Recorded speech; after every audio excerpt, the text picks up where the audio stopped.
নমস্কার বন্ধুরা, প্রেরণা বাংলা মোটিভেশন চ্যানেলের আজকের পর্বে রইল সবাইকে আমন্ত্রণ। আপনাকে যে যাই বলুক, আপনি চলুন আপনার মতে, আপনার পথে, আপনার লক্ষ্যে। আপনার লক্ষ্য যতই দূরে হোক, পথ চলা যেন কখনোই থেমে না যায়। আপনি চলবেন আপনার শক্তিতে, কারোর শক্তিতে নয়। কারোর পরোয়া করবেন না, কারণ প্রত্যেক মানুষের জীবনের একটি লক্ষ্য থাকা উচিত। লক্ষ্য ছাড়া জীবন অসম্ভব। আর লক্ষ্যে পৌঁছানোর জন্য চাই সংগ্রাম, বিশ্বাস আর ঈশ্বরের প্রতি ভালোবাসা। জীবনে আপনি যে কাজই করতে চান তার প্রতি থাকতে হবে সম্পূর্ণ আস্থা, তবেই পথ দেখাবেন ঈশ্বর। বাধা দেবে অনেকেই, তিরস্কার করবে অনেক মানুষ, কিন্তু আপনি কখনোই মুষড়ে পড়বেন না এবং অহেতুক তর্কে কখনোই যাবেন না। আপনার সাফল্যই হবে তাদের উচিত জবাব। জীবনে সফলতার জন্য প্রয়োজন মনের একাগ্রতার সাথে সংকল্প গ্রহণ। এই সংকল্প গ্রহণে চাই সাধনা, চাই নীরবতা। আমাদের মনে প্রতিনিয়ত সংকল্প চলছে এবং এই সংকল্প 3 রকম রূপ ধারণ করে আমাদের সামনে দেখা দিচ্ছে। প্রথম, তীব্র ভোগের সংকল্প। দ্বিতীয়, মন্দ ভোগের সংকল্প। এবং তৃতীয়, দৈবী সম্পদ লাভ করার জন্য সংকল্প। প্রথম 2টি সংকল্প দূর করতে পারলেই আপনি তৃতীয় সংকল্প গ্রহণ করবেন সফলভাবে, আর সেখানেই আপনি হবেন নিশ্চিন্ত। কারণ জীবনের সার্থকতা বা সফলতা অর্জনের প্রথম ধাপই হলো সঠিক সংকল্প গ্রহণ করা। কিন্তু এখন প্রশ্ন হলো যে কিভাবে তীব্র ভোগের সংকল্প বা মন্দ ভোগের সংকল্প আপনি দূর করবেন। তীব্র ভোগের সংকল্প দূর করতে হয় ভোগের মধ্যে দিয়েই। কিন্তু কিভাবে? দক্ষিণেশ্বর মন্দিরে ঠাকুর বসে রয়েছেন, বিকেলবেলা হয়ে গেছে। সেখানে তখন কিছু মারোয়ারি ভক্ত কলকাতা থেকে ঠাকুরের কাছে এসেছেন। তারা এসে ঠাকুরকে বলছেন, আপনি আমাদের কিছু উপদেশ দিন ঠাকুর।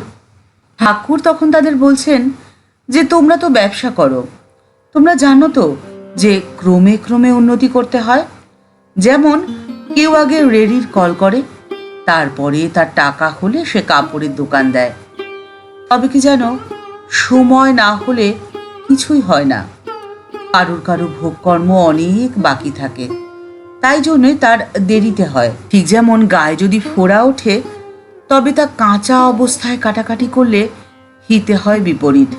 তাই অপেক্ষা করতে হয় ফোড়াটি পাকা পর্যন্ত। ফোড়াটি পেকে তার মুখ বের হলে তবে ডাক্তার সেখানে অস্ত্রোপচার করে। ঠিক তেমনভাবেই মানুষের ভোগের ফোঁড়াটিকে প্রথমে পাকতে দিতে হবে। পেকে যখন মুখ বের হবে, তারপরে সেটি ফাটিয়ে দিলে সেখানকার সব রস বের হয়ে ফোঁড়াটি শুকিয়ে আস্তে আস্তে মিলিয়ে যাবে। তখন আর কোনো যন্ত্রণা থাকবে না। আবার দেখো, মন্দ ভোগের বাসনা দূর করার জন্য প্রয়োজন সৎসঙ্গ আর ভগবত চিন্তা। মাঝে মাঝে সংসারের কোলাহল থেকে নিজেকে সরিয়ে নিয়ে যেতে হয়। নিজেকে সরিয়ে নিয়ে গিয়ে ঈশ্বর চিন্তায় মনকে রাঙিয়ে দিতে হয়। মন একটি নদীর মতো, যাকে চিত্ত নদী বলা হয়। চিত্ত নদী উভয় কুলবাহিনী, তাই মন শুভ আর অশুভ উভয় দিকেই সংকল্প করে বসে থাকে। মনের যেমন সংকল্প হবে, মন ঠিক তেমন ভাবেই নিজেকে রাঙিয়ে নেবে। এ প্রসঙ্গে ঠাকুর একটি গল্প বলেছেন। গল্পটি হলো, একজনের একটি গামলা ছিল। লোকে তার কাছে কাপড় ছোপাতে আসতো।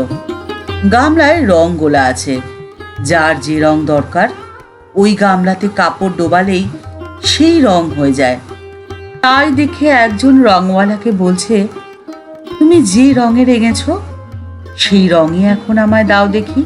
মাস্টারমশাই লিখছেন, ঠাকুর শ্রী রামকৃষ্ণ পরমহংসদেব হলো ঐশ্বর্য রঙের গামলা। সেই গামলায় যদি আপনি রঙিন হয়ে যেতে পারেন, তাহলে আপনি লাভ করবেন পরম ঐশ্বর্য। ঠিক যেমন পিতার সম্পত্তি পুত্র লাভ করে, ঠিক সেইভাবে একজন মানুষ আধ্যাত্মিক হয়ে তার মনের ক্যানভাসটিকে যদি ভগবত রঙে রঙিন করে তুলতে চান, তাহলে তাকে শুভ সংকল্পের চেষ্টা করতে হবে ক্রমাগত। এবং তার উপায় হলো তার মনে দৈবী গুণের ক্রমবিকাশ। দৈবী গুণ যদি ক্রমশ বেড়ে যায়, তাহলে তার সাথে সাথে বাড়বে দৈবী অভ্যাস। আর এগুলো প্রত্যেকটাই এক একটি রং। আর এই রঙে নিজেকে রাঙিয়ে নিলে সমস্ত অশুভ সংকল্প, সমস্ত অশুভ চিন্তা আপনি মন থেকে দূর হয়ে যাবে। বিষয়ের রসে কখনোই মনটি ভিজে থাকবে না। শুকনো পবিত্র মনে রংটি বসবে পাকা হয়ে। মন ক্যানভাসে আধ্যাত্মিক রং লাগানোর উপায় হলো নির্জন বাস। ঠাকুর বলছেন, কিছুদিন এই বিষয়ের মধ্যে থেকে, বিষয়ের রূপ, রস, গন্ধ, শব্দ, তার স্পর্শের ভেতর থেকে মনটিকে তুলে নিয়ে নির্জন বাস করতে হয়। ওর মধ্যে যদি দিনরাত থাকো, তাহলে দেখবে এক সময় যেন তোমরা ভাবসাগরে তলিয়ে গেছো। ঠাকুর এই কথাটি বোঝাতে গিয়ে খুব সুন্দর একটি উপমা দিয়েছেন। ঠাকুর বলছেন, মাঠে দুটো গর্ত রয়েছে, এর একটার জল শুকিয়ে গেল আর অপরটাতে জল রয়ে গেল। কেন? এর মানে কি? না, যেটাতে জল রয়ে গেল সেটার কাছ দিয়ে হয়তো নদীটা বয়ে গেছে, তা থেকে জল ছেঁচিয়ে গিয়ে সেই গর্তটিকে ভিজিয়ে রাখছে। তাই বিষয়রূপ নদীর কাছাকাছি মনরূপ গর্তটিকে সবসময় রাখতে হয় না, কিছুক্ষণের জন্য তফাতে নিয়ে যেতে হয়।